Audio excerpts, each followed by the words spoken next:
All right, so we are back, continuing to talk about AEW New Japan Forbidden Door.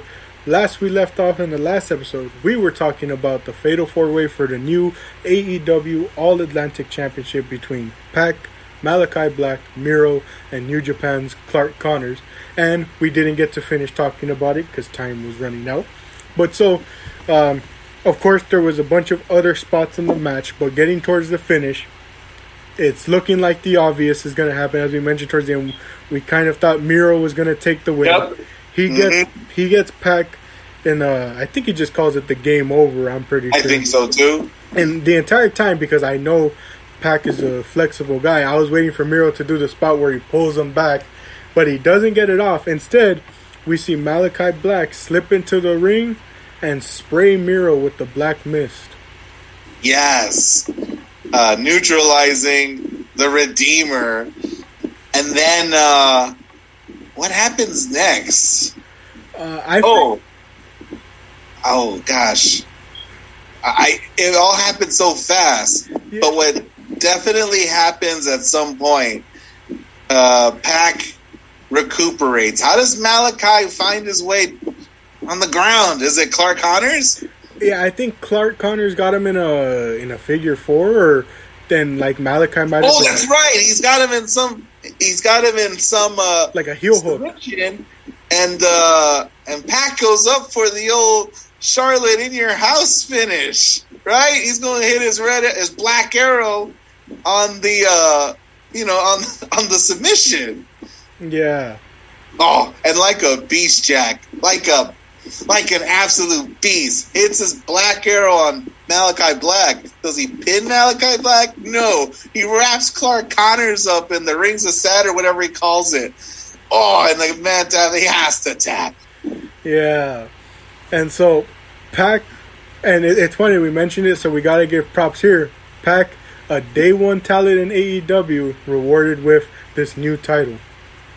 This is true. I want to share this here. And we're going to call PAC by his gimmick name. He's the Bastard PAC. I was thinking about this after Miro gets blasted with the mist, right? Mm-hmm. I thought, why doesn't PAC, who also has been blasted in the face, and why won't Miro turn to like a House of Black member? And I like to think that it's because each of them have like this vile, this monster of a persona that like fights the evil. It's like I was already evil enough. Yeah, people are excited to see Miro and Malachi Black feud and see kind of what happens with Miro.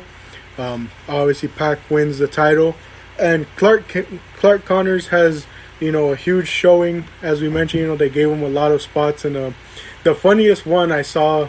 Like, the funniest reaction I kind of saw was just, like, people kind of talking about how, like Clark Connors won him over. And they were using this, like, a specific meme where it was Shaq, obviously, on his show on TNT with his other co-hosts talking basketball. After a certain player, they had a big game. The quote from Shaq was like, "Oh, I need to apologize to you. I didn't know you had game like that." And so someone posts that screenshot of the quote, and they just put at Clark Connors. Sorry, man. Didn't know you had game like that. Yeah, so, all four men just get a real great showcase, and especially Clark Connors, a guy who, I will give props to him for making the most out of a situation that, he wasn't even supposed to be in, but he took the opportunity. And like you said, along with the help from those other three amazing competitors, made it so that people were definitely talking about him after the event. Yep. But really great fatal 4-way. And speaking of the number 4, we move on to a match that was supposed to be a 4-on-4 match. But once again, the injury bug of the Forbidden Door, the curse, strikes again. This time, a fever has struck Hiromu Takahashi, taking him out of this match. And so what they do, they take him out of his team, and they remove Hikuleo from the opposing team, and having just a good old-fashioned 3-on-3. Yeah. I was going to wear my Hiromu Time Bomb shirt for this event, but then he went out, so I went on to the next shirt, which was my Shingo shirt. You have a Shingo shirt? Mm-hmm. Oh, cool. I really like it. It's very simplistic. It has the little Ingobernables logo, but it's like his design of wearing the mask and stuff. And then on the back, it's a huge dragon with the words Rampage Dragon. Nice. It is Shingo Takagi teaming up with Sting and Darby Allin, forming Dudes with Attitudes. I preferred the name I saw on social media as Los Stingobernables de Japón. Yes! Yes! Opportunity missed. They're taking on Bullet Club. It's the Young Bucks and El Phantasmo. One night only, the Bucks reunite with the Bullet Club, as they say. Mm-hmm. And so, you see Shingo come out. Nice crowd reaction. Darby Allin comes out, and then Sting's music's hit, but Sting doesn't pop out. Yep, and I think he's been jumped by the bad boys. I thought that as well. But instead, all of them come out, the Young Bucks, El Phantasmo, Hikuleo, and, you know, the way they came out, like, all confident, I was like, oh, okay, they more than likely jumped them backstage, you know. But then, we cut to the rafters, and you see Sting just standing there. And then they cut away. I think the lights went out for a little bit. They did. And then they cut back. The Bucks, Hikuleo, and El Phantasmo are just standing there. And Hikuleo's the first one to notice it. He turns around. You see a silhouette on the stage of Sting. There he is on the top of that stage. And he jumps onto all four men to get the match started. I laughed so hard, Jack. Like it was a guttural laugh to see Sting jump, appear first, and then jump with his jacket on all those men. Jack, that giant man Sting jumped on Matt and Nick Jackson, El Phantasmo. None of those men, Jack, are big. Hikuleo's the tallest of them, but he's not particularly big himself. Yeah. Sting jumped on all of them guys.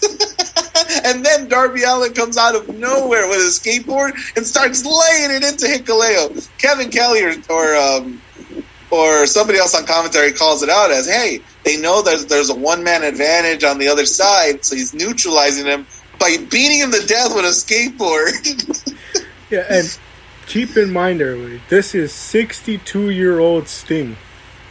Goodness gracious, Chad. There's more spots I want to talk to you about Sting in this match. Yeah, and it's funny because you think back to when Sting originally made his debut in AEW and made that partnership with Darby Allin, and everyone was like, oh, Sting's going to rub off a lot of great qualities, hopefully, onto Darby Allin and help him develop as a talent. I think we're seeing the opposite, where Sting's been hanging around with Darby Allin so much, he thinks he's back to his prime age of the 20s and 30s. Make sure that man doesn't isn't looking at skateboards. Oh, man, but so they get all in the ring, and, you know, they get the match started. What spots stood out to you, sir? And first one is Bullet Club doing the back rake, right? Like, when they're doing the back rake in the corner, Matt Jackson and El Phantasmo, they're doing their shtick, but they're also, like, constantly looking at Sting, and there's something about him being this old man who can't stand these young kids, you know what I mean? Like, they're really leaning into, like, hey, old man, look at us being stupid. And it makes everything that happens next so much better. Oh, man, yeah. The back rake spot just got me laughing so much because I was just like, what the heck are they doing? You know, to describe it best as we can to the listening audience, they have Darby Allin in the corner with his back faced towards his side of the ring. And right. The two members of the Bullet Club are holding him while El Phantasmo and when it switches to Matt Jackson, they're holding him there with his back towards him, and the entire time El Phantasmo and Matt Jackson are just doing backflips, cartwheels as they continue to make their way from one corner to the next.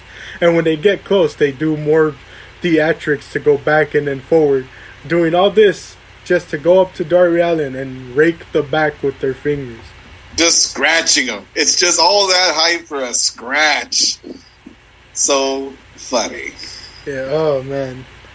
And then, of course, Sting gets a ton of showcase in here. Just so much hilarious stuff of him no-selling stuff. There's obviously the double super kick spot with the Bucks. They double super kick him. And you see him just, they kick him and he goes back just to come back up forward and start pounding his chest. Doesn't knock him down. Doesn't phase him. It was so good. Oh, man. Jack, I didn't watch him in WCW, and I didn't necessarily care for him in Impact. I cared for him even less in WWE, and I found myself going, this is the most I've ever enjoyed Sting, I think, in my entire wrestling life. Oh, man. Any other spots stand out to you, sir? El Phantasmo's got this thing where he's going to grab Sting's nipples through his shirt and give him like a purple nurple. Sting!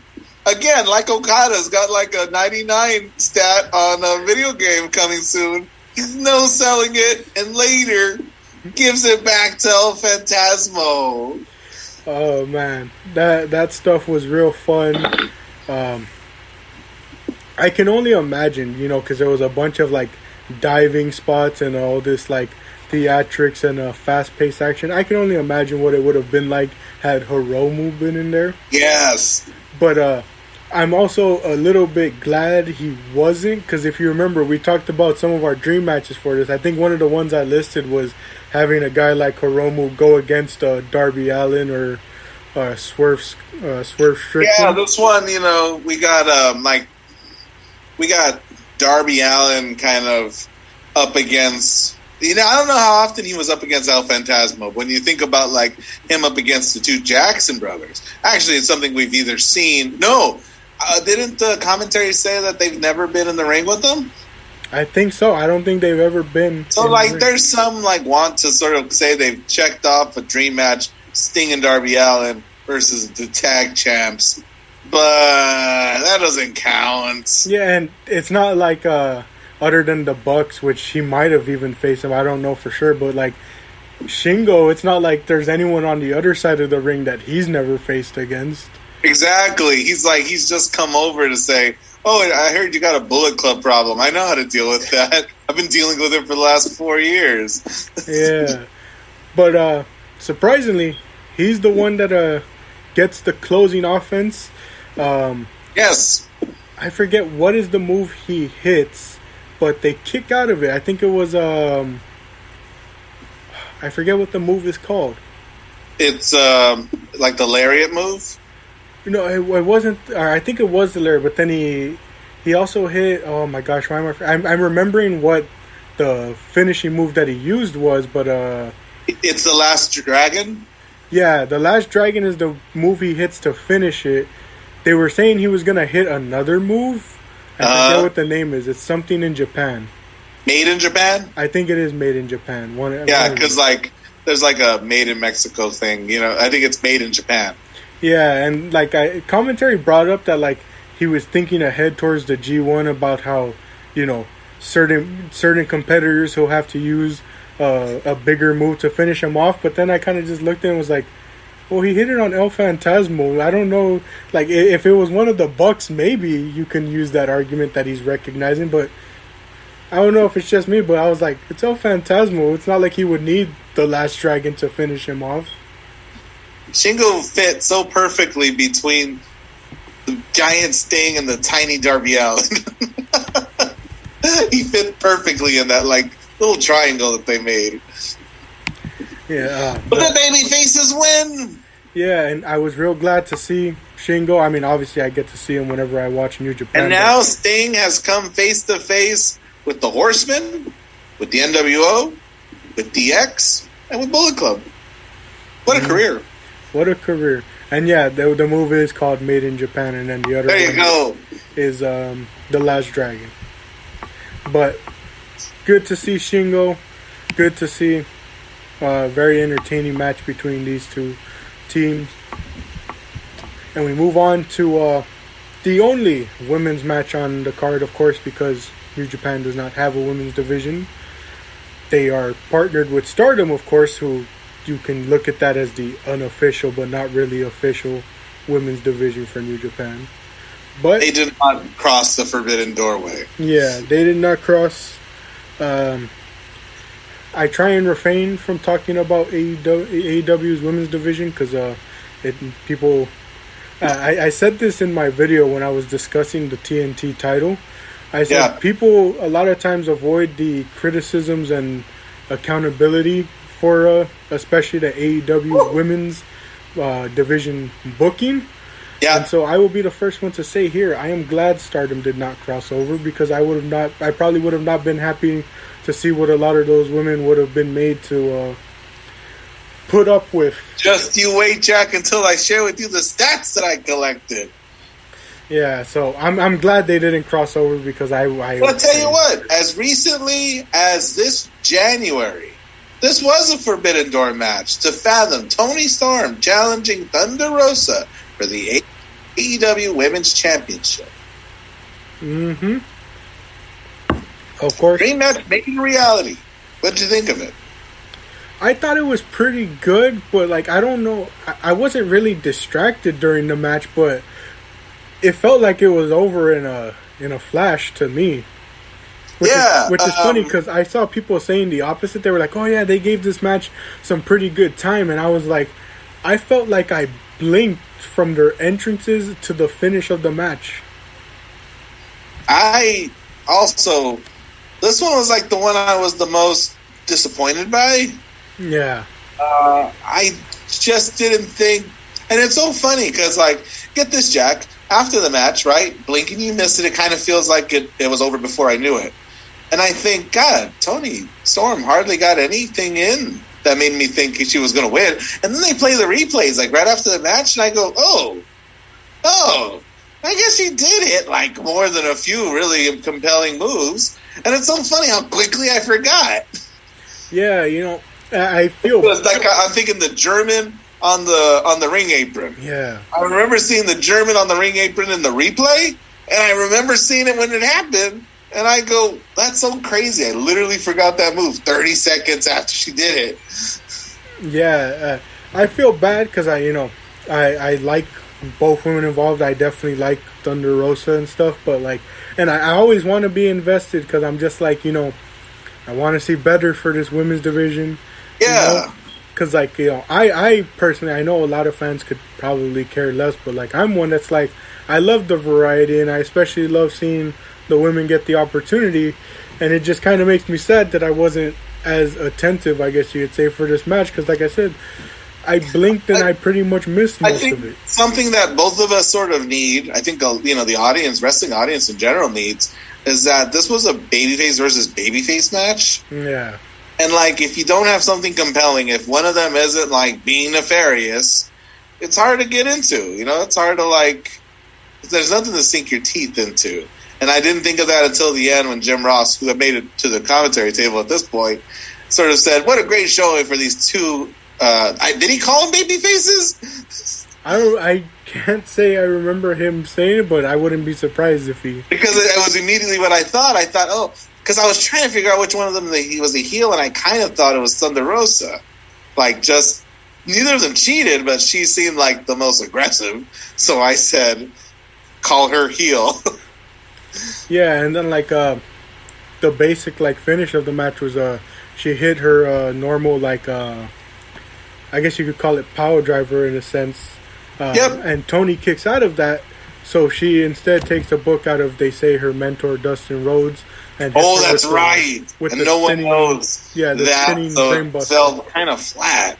Yeah, because other than what feud was it? See, again, due to their booking, I can't remember. But there was a point where it was the Serena Deeb thing where she attacked Dustin Rhodes and Thunder Rosa came out to make the save. That was the only kind of one of their few times they pointed to the mentorship. So it's and plus, we haven't seen Dustin like wrestle in a while, so it's like people probably forgot that was one of his signature moves. Dustin, the WWE confirmed. But I don't know. I wish I could have liked it more, but I have my own set of, I won't say issues, I'll say criticisms for sure. AEW, especially their women's division. And I'll tell you what, at this point in the night, maybe they were just sort of stuck figuring out what on earth to do after we've seen so much. Yeah. I will. What a tough call to, have to follow Sting being Sting. Yeah, and honestly, having to follow everything that came before, because... And they still were, but they just weren't as much as the other matches. But the crowd was still very much into it and very hot throughout the night. Yeah. But moving on to our IWGP US title match, but not really, question mark. It's Orange Cassidy facing off against the quote-unquote champion Will Ospreay. Except right before it, we get a promo backstage with Juice Robinson talking about how he's the champion and this is a number one contendership match. Because he never relinquished the title. New Japan stripped him of it because he didn't defend it at Dominion. Yeah. And it's funny because... Which is exciting, this is an exciting story. Yeah, and I didn't actually know about that because I didn't catch Dominion just yet. Mm-hmm. I had seen the results, but so I didn't know. So the entire time I was like, I wonder why Ospreay hasn't come out with the title all these times he's appeared on Dynamite, Rampage, and even here at the show, and that's the reason why. Yeah. So he's going to defend this title that he kind of has against Orange Cassidy, a walking meme. Yeah, so for the people that don't know, Orange Cassidy's character is basically, he is sloth personified. He really is. he does pretty much nothing. He always has his hands in his pocket, but there's always a turning point in the match where he starts actually wrestling in a sense, he starts hitting the moves properly. And multiple people on podcasts and YouTube channels I watch cite that he had an incredibly competitive match with Pac several years ago. Pac and Omega, I think. Yeah, at Double or Nothing 2020. Right. So we've seen him. We've seen the light switch turn on, the old Festus move, right? And so, we're going to see something like that again. One spot that I thought was funny was Will Ospreay at the beginning, after a little flurry of offense, hits that, Marvel superhero pose.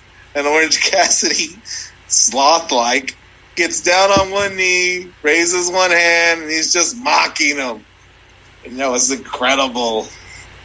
Yeah, and similar to his match with Pac at Revolution 2020, it's a match of again, it's comedy in the sense of you have this really comedic character going up a guy who's for the most part a serious character most of the time, and so you're seeing those personalities clash where, as you said, he's just mocking him, and we see Ospreay increasingly grow frustrated as the match goes on.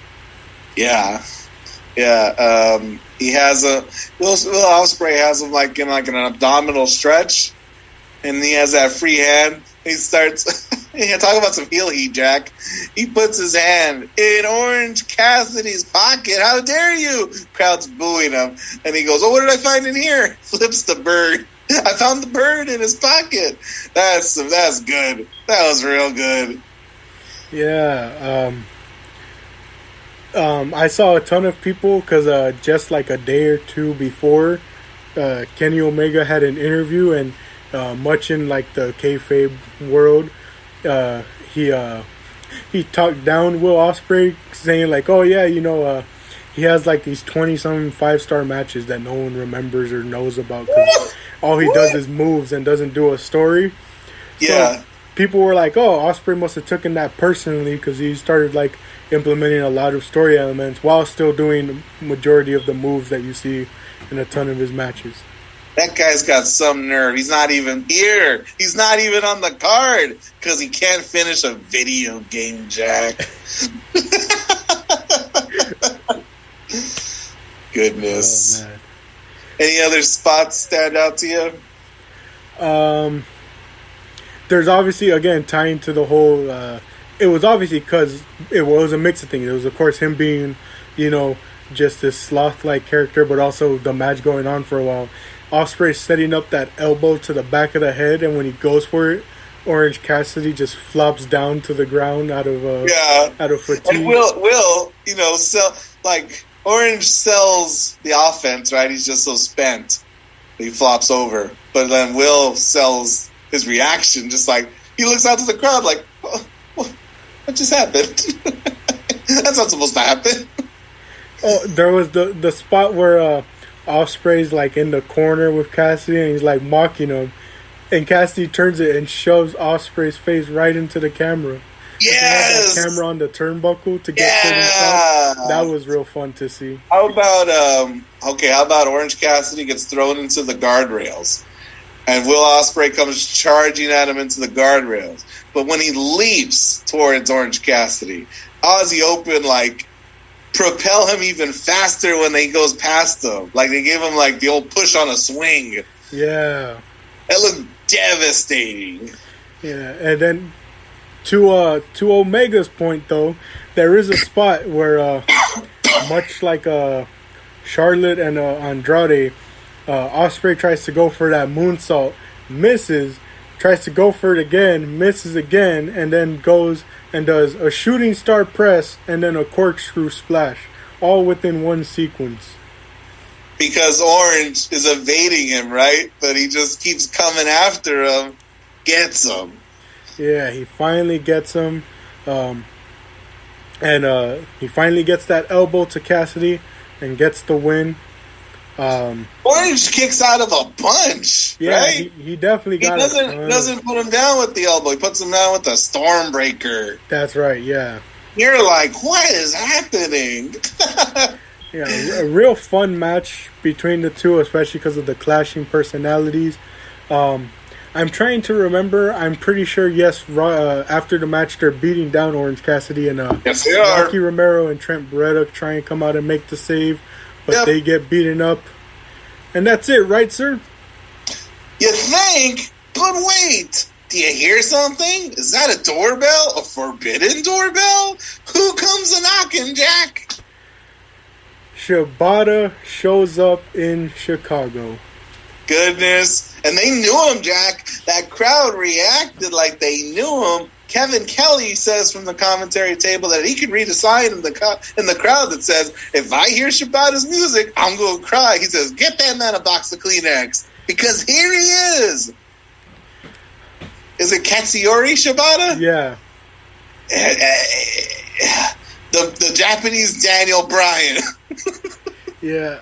It is so amazing at any point to just see this man come back at any point after what he went through. And I believe, Jack, because he's had a few matches. One of them was with Will Ospreay, correct? Yeah. Yeah, it was like an exhibition match. He comes out, goes face-to-face with the current, technically, U.S. champion, and lays it into him. Hits him with that running drop kick in the corner. Oh, man. And you're like, why isn't he in the G1? Why wasn't he on this card? Why wasn't he on this card? Goodness. For more heel heat, Jack, Kenta on Twitter posted something like, I hate Chicago, or, something you Chicago. Just, he's not there. You're like, hey, as far as dream matches go, I kind of wanted Kenta against more than a few people, but I couldn't help but notice he's not here. Yeah. But, oh man, is it so great to see him. And then we get the spot where Orange Cassidy puts his sunglasses onto Shibata. And, you get that just spot where they're looking at each other. And the funniest part to me was he leaves thinking that's the finish. And Shibata's still in the ring. And he's just like, no, come back in here. I want to fight you. Yeah, Shibata's funny. This is the second time he looks like he's just going to do whatever he wants. Yeah, he's just like and like you see Orange Cassidy kind of look at him confused, like, well, "What do you want?" And so he goes back in the ring, and Shibata's just like, "Fight me," and he's just like, and he just leaves the ring instead. He's like, "I don't know what this guy's on, but." Commentary don't know what to do either. They're like, hey, we got to come back to the ring because they're not done. Oh man, so much fun. We got 3 more matches, Jack, and how many more minutes? 14 minutes. Goodness. We got to talk about one and then finish the others on another episode? Potentially. Okay. Let's go for 14 minutes. We got Zack Sabre Jr. He was supposed to fight Bryan Danielson. Bryan Danielson got himself hurt fighting too hard or something. So Zack Sabre Jr. says, hey, that was a long flight from Japan. Better make it worth my while. How they do, Jack? Amazing. Goodness gracious. Bryan Danielson promised somebody astounding. Somebody who was not only going to fill his role in this match, but join the Blackpool Combat Club. And the Blood and Guts match. And he hyped it up by saying he was going to be able to go from a technical masterpiece against Zack Sabre Jr. to a blood-filled brutality match like Blood and Guts seamlessly. People thought they knew who it was going to be, and people were right. And unlike that long drawn-out Cody Rhodes reveal, remember the lights going out? This one hit him. They went boom. They were like, bam, put his name on that Titantron immediately. Yeah, my only issue was they did the AJ Styles debut back in 2016 for WWE, where they focused on the crowd for so long that it wasn't until he finally walked out that you saw who it was. Because he doesn't have a music, a song that we can recognize, like AJ, right? Yeah. Yeah, come on, man. Turn that camera. Yeah. Too bad we didn't get a Zack Sabre Jr. shot of him just squinting ooh.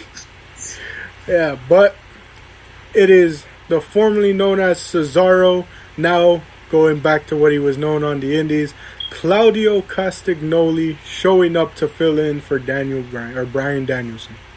And that crowd was all about it. Yeah, that crowd absolutely loved it. And of course, I didn't know this. Apparently, throughout the night, there was a cameraman there that people thought was Cesaro, and that they were going to do that fake out. So that was really great. They show Cesaro posing with the cameraman. He had a mask for COVID. He's all covered up and looks bald. Bigger guy. They're like, Cesaro's going to pop out and be that was a really great tongue-in-cheek shout out to your conspiracy theorists, your wrestling theorists. Yeah, and it was funny because there was just it was funny. People kept throwing out so many names. Now it's just it has to be Cesaro. It has to be because no one else really fits the mold that they've created for this situation. He was billed as being a technical guy. I know him to be a technical guy. Don't know if he fought a technical match here. Yeah, I definitely noticed that too. He fought more of a powerhouse style rather than very power. Oh, the second the bell rings, Jack, that running uppercut into the corner. Yeah. And I think he goes for a pin immediately. Yeah, he hits him with the uppercut and then hits him with the neutralizer. The neutralizer, yes. And everyone's like, "Wait, is it gonna be a Becky Bianca situation where this man just comes in and wins like that?" But nope. Because of how long the night was and how long these matches were, I actually half expected that, Jack, right here in this moment. I'm like, oh, is this how we make Claudio a super extra special superstar? As this guy putting people away with a single uppercut? Because it is a beast of an uppercut. But no, he goes for that uppercut all over the place, all kinds of ways. If there's one thing, I really wish, I couldn't help but think about, Jack, the match that was supposed to be. Yeah. Bryan Danielson versus Zack Sabre Jr. That would have been a technical triumph. That would have been holds for holds, all over the place. Yeah. So what we got was Cesaro hitting him from every direction. Yeah, and it was funny because I was explaining it to my dad because my dad was like, "Who do you think it's gonna be? Do you really think it's gonna be Cesaro? Is he finally gonna show up again? You know, because you obviously know my dad's a big Cesaro fan and has grown to be a big one over the years." But I was explaining to him, I was like, "Well, I see people throwing out all sorts of names. They're trying to say, oh, Jonathan Gresham, but I don't think he fits the mold, especially to even join the Blackpool Combat Club, especially because on the Rampage right before he had like a segment, on there. So it's like, okay, it's not going to be him. Oh, it's going to be Gargano. Well, I don't think Gargano really fits the mold to be in a Blackpool Combat Club, and especially Blood and Guts. I know he's been in War Games, or no, he's never. Or he was last year. He was in War Games, but even then, it's like I still don't think so. Yeah, I heard on a podcast this morning that Tony Khan had signed Cesaro some time ago with plans actually to have him be a part of the Ring of Honor kind of thing that they got going on. And then with Bryan Danielson out of the match, they kind of sped up his debut. I thought that had been an interesting thing. Sort of seeing him be a part of that Ring of Honor stuff that like Gresham is in and Jay Lee. And then I saw other people, I didn't even think about this name. I saw someone say, what if it was Shibata? But I was like, I don't think Shibata is going to join Blackpool Combat Club because they announced it as a member. I saw someone bring up Timothy Thatcher, and I was like, well, that's a good name. Yeah. And the reason they brought it up was because of the fact that, to this person's logic, they were like, well, Zack Sabre Jr. has to win in order to build to a match, the eventual match with Danielson, because it wouldn't make sense for him to lose and then still be able to challenge him, But Thatcher's doing stuff in Noah, and this person I was watching, they were saying like, oh, it can't be Cesaro because if Sabre needs to win, to challenge Danielson, you can't make Cesaro lose right away. And when I told my dad that, he was like, well, what do you think about that? And I go, here's my thinking because of the knowledge I have, and I think even Mr. Solis might agree with me in this take, and it is Zack Sabre Jr. is very similar to Cesaro in the sense of what his place in that company is, like his placement and role is in New Japan. He's a big name, he's a reliable name, but also for the most part, he's a tag guy and mid-card guy who can afford to eat those losses and not really have credibility affected. He is such a Cesaro in New Japan. The man won the New Japan Cup. It was on his Tron. But you knew he wasn't going to win that title. Yeah, and people, again, like Cesaro, have been calling for him to win like a title there. Yeah. But he's like that tag team role. So I told my dad, I have that knowledge of what Zack Sabre's role is in the New Japan's like whole scheme and system. So for the people that are saying he needs to get the win, I don't think a lot of them know his role. I know he can take a loss to Cesaro and not be affected. And because it's such a dream match, him losing won't even affect the fact that later down the line, we're going to get that match because, like in my way, like looking at it, what Bryan Danielson do these people know that he has a dream match on his hand and he's not gonna give it to the people just because the guy lost originally. The whole reason Bryan Danielson left WWE is because he had a bunch of matches he wanted to have. You think he's not gonna give you one just because the guy lost? Right. He's not a title holder, right? He's looking for a fight. He's like, hey man, you ain't got to do nothing but challenge me. Let's go. Yeah, so I think that's funny. Yeah, like that. I can see what the guy was thinking. Like, if he lost to Cesaro, could he stand a chance against Daniel Bryan? Of course. But I hear you. And what a funny try to attempt at like applying some sort of championship route logic. Yeah, but it was funny because that was the one time I told my dad, I was like, I may not be the most knowledgeable, as many people who are hardcore New Japan fans, but I can tell you for sure, I know Zack Sabre Jr.'s role, and the fans are getting it wrong here. I know for a fact he can take man's this a utility guy. Yeah, but getting into the match itself, sir, what'd you think? It was good. Like, I was watching it and I was thinking, because now that we know it's Claudio, I think, is this match going to do one of two things? Is it going to surpass the Keith Lee Swerve match that I'm waiting for a match to beat in my mind as match of the night? And then I'm wondering, is it going to beat in my mind Cody versus Rollins from WrestleMania? Both, I think, are comparable because we have a mystery opponent. It's somebody that's revealed on the night. Big old surprise. And I was all about that match. And I wonder, did this match do either of those things for you, Jack? Did it surpass the Keith Lee Swerve match in your mind? And did it surpass the Cody Rollins match from WrestleMania?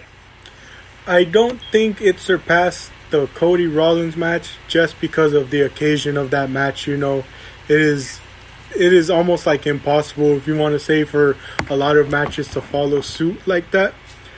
But I think if I truly look at this card, I won't say it surpassed Keith Lee's and Swerve versus Kanemaru and Desperado. I would more so say it's a 1A, 1B situation for me. I agree on both fronts. I don't think it surpassed the WrestleMania match. I don't think it surpassed that buy-in match. It was good. It was fun. Cesaro played to the crowd too much. Yeah. I thought he stopped too often to go, he was living in the moment. I'm excited he's having a good time. I was excited that the crowd was excited for him, but there were too many times where, think about a Cody. He did the one Stardust thing and it was all business for the rest of the match. Yeah. But Claudio, you got to give it to him. He's just sort of constantly stepping back going, look at this and look at us. And can you believe we've made it here? In the middle of the match with Zack Sabre Jr. Yeah, and tying into that, there's when he tries to go for the swing, and Zack Sabre just counters it so nicely because, he's that technical master. He counters it. Right. But then when they finally get it, he takes them for the spin and goes, I think he did 20 times. And then again, like you said, he starts looking at the crowd, starts playing to the crowd. There was more of a powerhouse role because it was a lot of times Cesaro was showcasing his power more than technical stalling prowess. suplex, Yeah.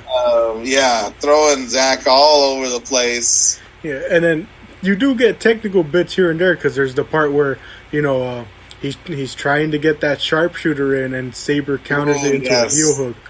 Oh, yes, that was good. Yeah, that was real good. But to my surprise, not that he won, but Cesaro wins with a powerbomb. Yes, he does. I guess it's because I'm so used to him using either the sharpshooter or the neutralizer as his finish, but he finishes it off with a big old powerbomb. New company, new you, big old power move. Seems legit to me. Yeah, but so gets the win and now looks ahead towards Wednesday, facing off against Jericho Appreciation Society. And there's a funny bit that happens at the end of this pay-per-view that we'll get to involving Cesaro. And I think we've got to get to that in the third episode, Jack. Yes, sir. We have about 1:50 here. But that just goes to show you how monumentous and exciting this event was. 3 episodes. 3 episodes. We're going to talk about the last 2 matches, the aftermath after the main event that you're alluding to. And then I want to tell you the stats that I collected, what your thoughts are on that. And then maybe we'll talk for a spell about Monday night and about a guy celebrating 20 years in the business. For sure. So thank you all for joining for this episode. Tune in to part 3 where we discuss the IWGP World Heavyweight Championship match, the interim AEW World Championship match, and all the stuff that follows suit.